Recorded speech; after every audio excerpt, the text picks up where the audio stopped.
Columbia Workshop, produced by William N. Robeson.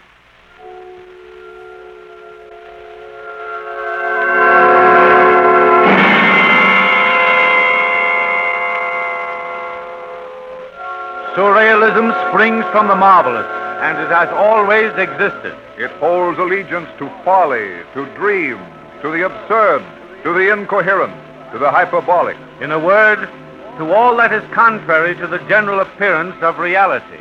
Is not surrealism within everyone's reach? The vast maps of dreams and of desires still hang on every wall.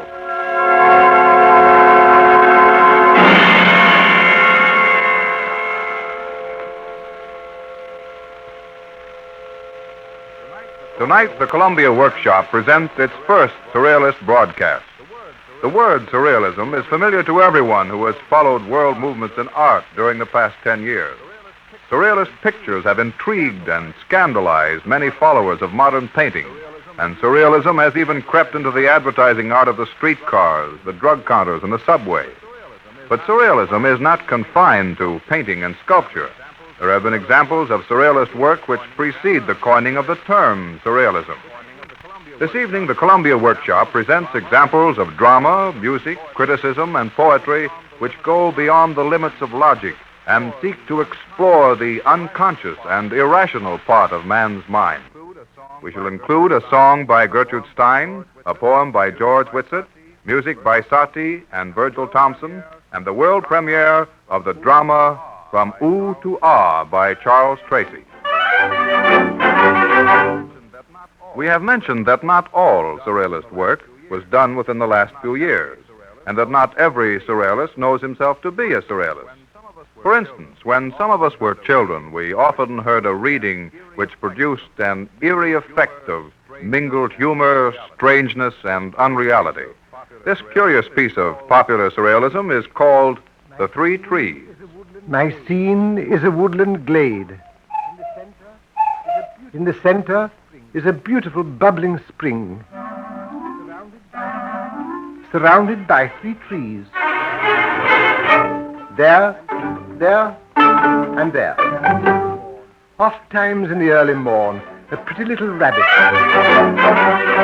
would run through the woodland glade to quench its pretty little thirst from the beautiful bubbling spring, surrounded by the 3 trees. There, and there. One morning, while the pretty little rabbit was busily engaged sucking up the aqua from the beautiful bubbling spring, surrounded by the 3 trees, there, and there, a hunter, roaming through the woodland glade, espied the pretty little rabbit. But the pretty little rabbit, having its mouth filled with water, did not hear the approach of the hunter, and therefore went on drinking from the beautiful bubbling spring, surrounded by the 3 trees, there, and there. The hunter raised his gun and fired. Bang, frightening the pretty little rabbit away from the beautiful bubbling spring, but leaving the 3 trees, there, and there. Before we bring you further examples of surrealism, we would like to give you a definition written by Julian Levy, author of the most important American book on the subject and proprietor of the most famous gallery dealing with surrealist matters in the United States. He says, surrealism, by means of an examination of the functions of the subconscious, presents a concrete synthesis of dream and reality into a sort of absolute reality or super-reality, surreality. And we have invited Julian Levy here to amplify his definition. Mr. Levy. Surrealism is the name which has been invented to designate the pursuit of the irrational in the arts. We have heard it said that the mind of man is like an iceberg, Only a fraction of it, our consciousness, appears above the surface. The great bulk of it, our subconscious, is hidden from our view. Sometimes the submerged portions of the mind are dimly discernible. And for hundreds of years, artists have striven to preserve the flashes of the unfamiliar sublogical world, which usually we see only in dreams. This world is strangely meaningful, and yet its scale of values is not that which we observe in our waking processes. It is an intuitive and puzzling scale. We ask you then to value the work we are about to bring to you as though it were part of a dream. For in a sense, everyone who has related a dream is a surrealist. Thank you, Mr. Levy. You've just heard a definition of surrealism by one of the foremost authorities. But lest it seem to you that surrealism is outside your everyday experience, may we remind you that many of the jokes you tell every day are surrealist. In jokes, things happen which are wild, fantastic, and improbable. The very incongruity is the key to the humor. Two gentlemen, strangers to each other, chanced at the end of a winter's afternoon to be wandering farther and farther down the darkening corridors of an ancient picture gallery. One of them, shivering slightly, said, "Ooh, rather spooky, isn't it?" "Do you believe in ghosts?" the second countered. "No," said the first speaker. "Do you?" "Yes," said the other, and vanished. Thank you. In one sense, all music is surrealist, insofar as it is irrational and conveys no meaning which can be expressed in words. Of course, some music is more surrealist than other music. And this is a piece by Eric Satie, whose directions on the music are not largo and allegro, but, for example, he says a piece should be played like a nightingale that has a toothache. This is a March of Cockaigne.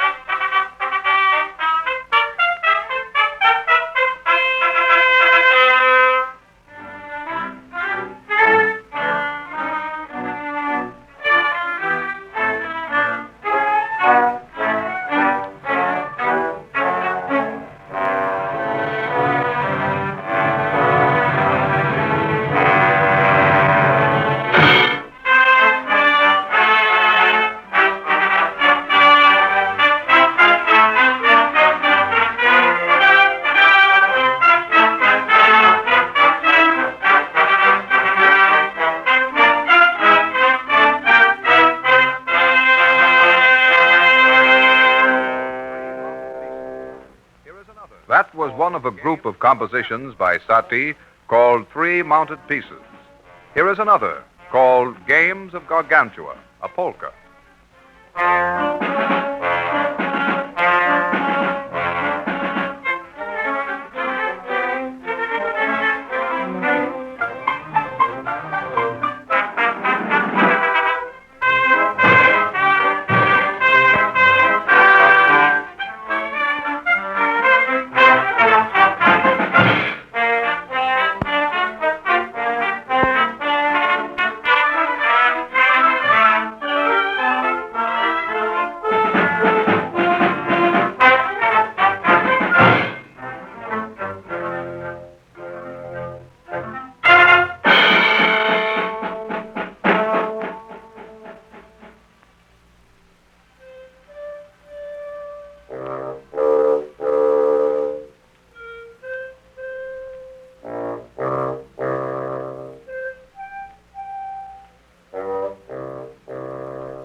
That was a piece of music by Eric Satie which we have ventured to include on this Columbia Workshop broadcast of Surrealism, because it seems to come from some strange world where the language of tone is foreign, and not because the composer ever called himself a surrealist.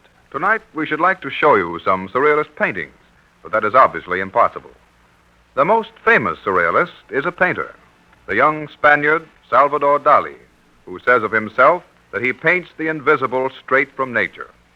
Many critics and laymen have railed against his famous pictures of limp watches hanging over dead branches on some deserted beach, with the carcass of a sea monster rotting in the foreground, and strange cliffs of agate and opal rising far beyond the sands.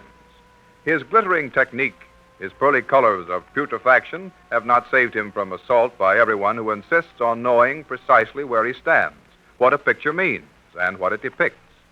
A mere list of a few of his titles to pictures and sculptures is enough to infuriate most people. For instance, 1933. The Spectre of Sex Appeal. 1929. The Illuminated Pleasures. 1932. Surrealist object indicating instantaneous memory. 1933. Myself, 10 years old, when I was a grasshopper child. 1933. The Invisible, Fine, and Average Harp.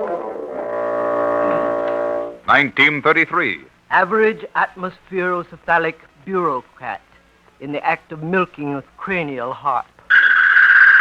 1934. The Ghost of Vermeer of Delft, which can also be used as a table. 1934. Hysterical and aerodynamic feminine nude. 1929. The Lugubrious Game. 1933. The Enigma of William Tell. 1934. The Weaning of Furniture Nutrition. 1932. Vertigo. So much for the titles of Dali's disturbing pictures. What do they mean? He himself has this to say in his book called Conquest of the Irrational. It seems to me perfectly obvious when my enemies, my friends, and the public in general pretend not to understand the meaning of the images that arise and that I transcribe in my pictures. How can you expect them to understand them when I myself, who am their maker, understand them as little? The fact that I myself, at the moment of painting, do not understand my own pictures does not mean that these pictures have no meaning. On the contrary, their meaning is so profound, complex, coherent, and involuntary that it escapes the most simple analysis of logical intuition.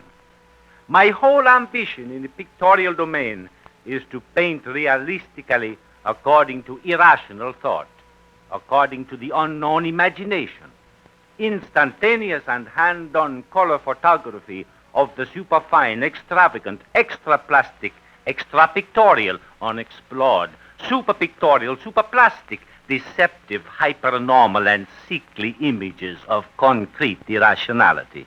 And there you are.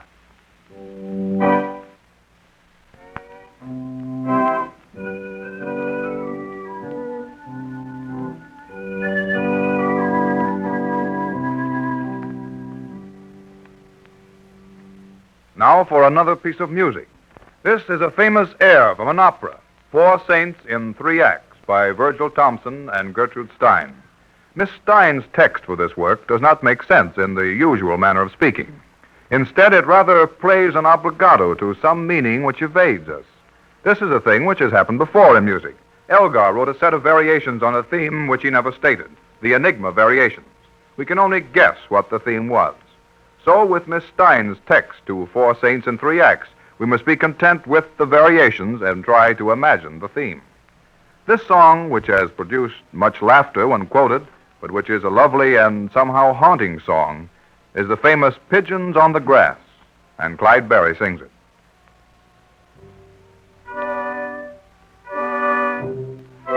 Pigeons on the grass, alas,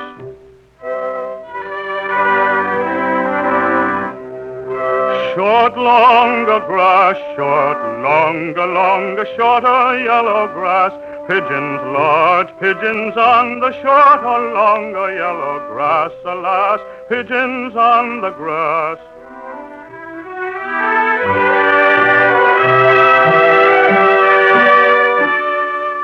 If they were not pigeons on the grass, alas, what were they?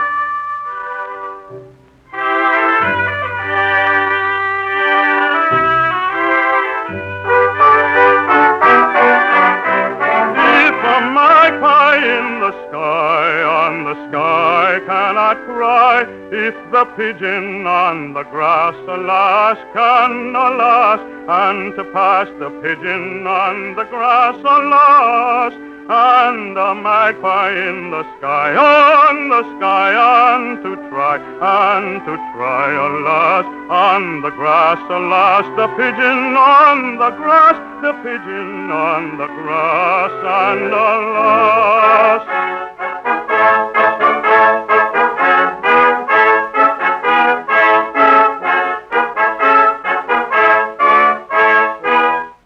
Foundationally, marvelously, aboundingly, illimitably with it as a circle, fundamentally and saints, fundamentally and saints, and fundamentally and saints. Let us reiterate that not every surrealist considers himself to be one. Here, for instance, are two poems which may be classed as surrealist because of the fringes of reality with which they deal, and because of the strangeness of the images they conjure up from our subconsciousness. The first is by the late Ernest Walsh, and it occurs on the borderline between waking and sleeping. It is called A Story for Putting Sick Men to Sleep.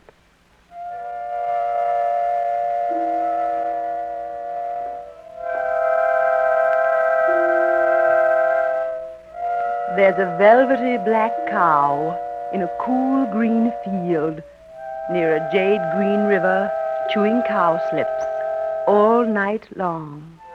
And the cow gives rich creamy milk and butter, sweet and clean. And all night long in the cool green field near the jade green river, she chews her cud and is happy and content. Tell me about the cowslips.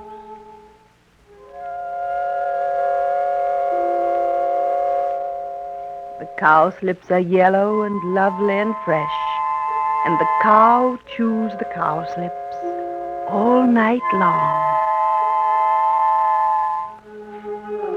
Tell me about the river.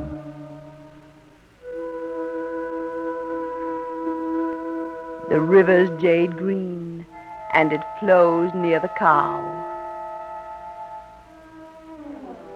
What color are the butter slips?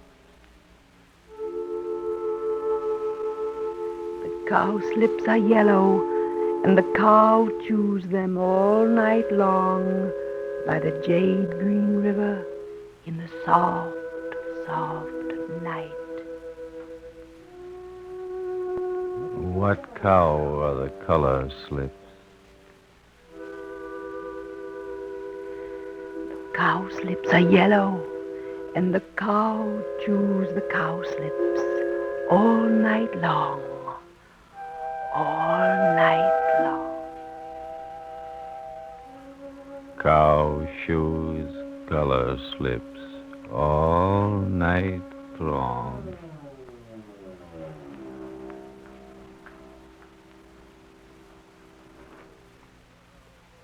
That poem dealt with the borderline between waking and sleeping. The next one might be said to deal with the borderline between sanity and insanity. This poem is called Dancing Rope, and the author is George Whitsitt.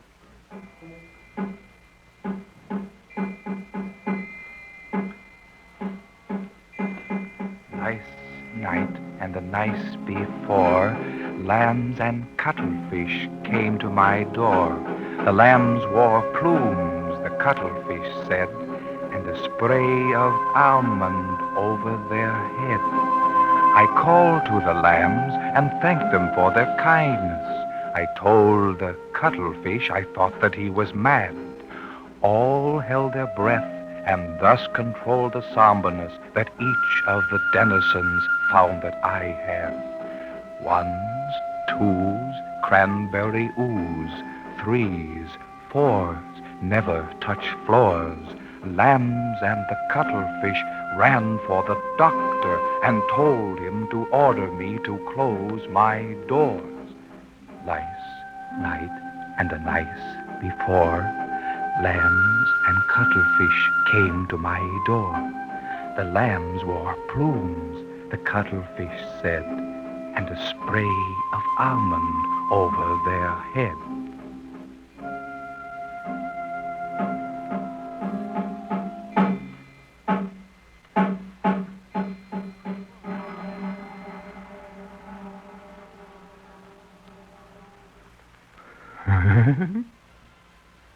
And now for the first performance in this or any other world of a play by Charles Tracy of Prescott, Arizona.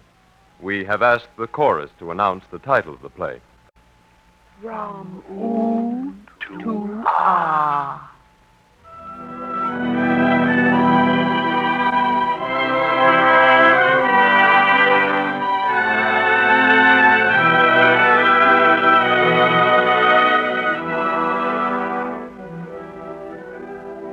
From Oo to Ah was written for the stage.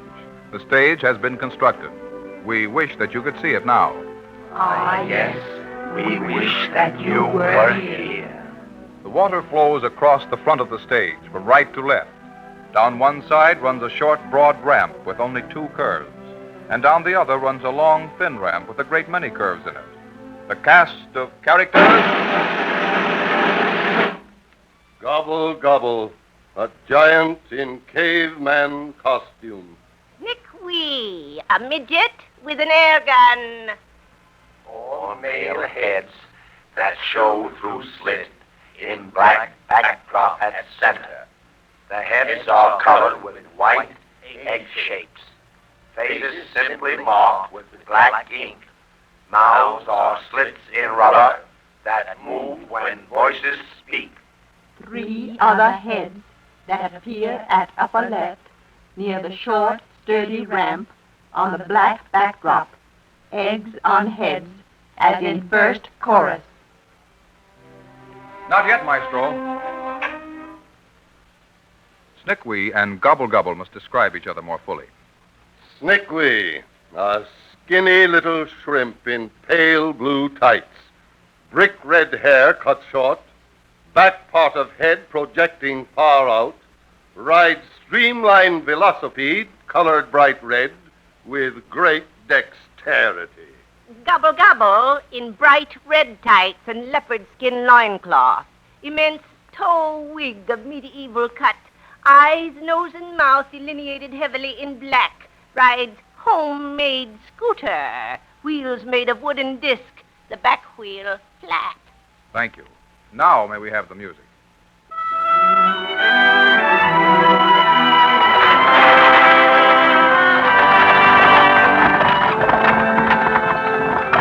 That was the giant Gobble Gobble coming down the short and sturdy ramp on his scooter with a flat wheel. I have galloped all over those mountains in a fruitless search. This river has no source. That was the midget Snickwee coming down the long, complicated ramp on his streamlined velocipede.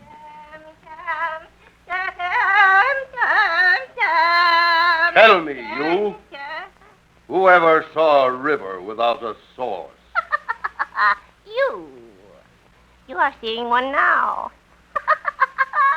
Look at it. A river without a source. I am amazed. I am overcome. Look out for that gun. Put down that air rifle. Don't shoot me. Stop it. Oh, look what you have done. You have shot me in the leg. My leg will be slightly bent after this. But look, I have dug all the rivers that flow. I am the river maker. Who then, I say, has dug this one? Nobody. Now I shall shoot your other leg with my air gun. Oh, now you have shot my other leg. Now both my legs will be bent. You say that nobody has dug this river. You say it has no source. You say so. O thou God of propperness hast deserted my earth. I cannot permit this. He cannot permit it. He cannot permit it. I have built bridges, tunnels, and dams for all the rivers on the earth. Yes, it is I who have skillfully caused all the rivers to flow properly, not counting the small streams because they flow into the rivers. Then I control everything for 10,000 years, I say.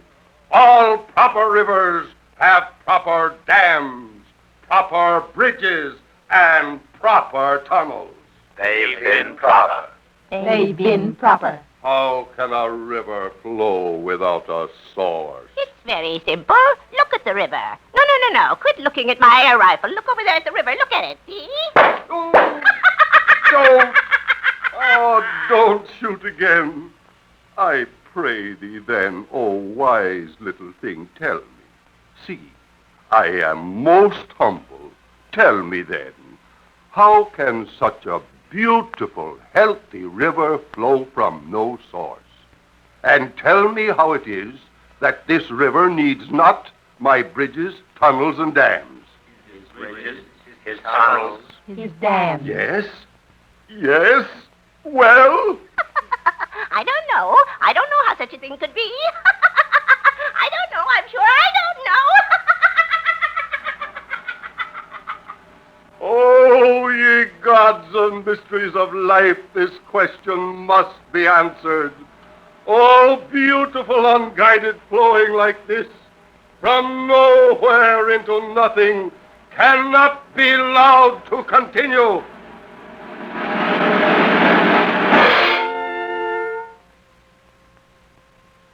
Why?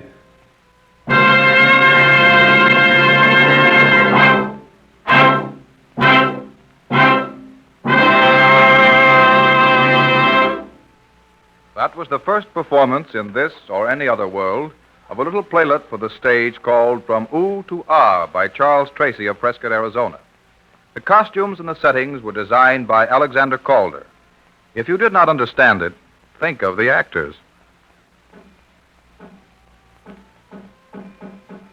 Tonight, the Columbia Workshop has presented the first surrealist broadcast it has ever attempted. We've intended to show that surrealism, the pursuit of the irrational in art, is not confined to painting, but embraces aspects of music, drama, poetry, and criticism as well. We have also tried to indicate that though surrealism as a movement is comparatively recent, its roots are found in the works of many artists in all periods who have dealt with the intuitions, phantoms, and hallucinations of the sublogical world, a world of which we all are dimly conscious at some time in our lives. If you have ever had a nightmare and remembered it, you, too, are to some extent a surrealist. The assembling and direction of this material was undertaken for the workshop by Davidson Taylor. All of the original music was composed by Bernard Herrmann, musical director of the workshop. William N. Robeson, the workshop's regular director, supervised the production. The Columbia Workshop wants to know your reactions to tonight's experiment in surrealism. Wonders if you would like to hear a full half-hour surrealist drama on a future broadcast. Please send your comments, criticisms, and suggestions to the Columbia Workshop, care of the Columbia Network, New York City. Next week at this time, the workshop will present Reunion, an experimental drama of American educational influences, written by Guy Della Choppa, Penn 37, and John Hines, Princeton 37, and directed by William N. Robeson, Yale 28. This is the Columbia Broadcasting System.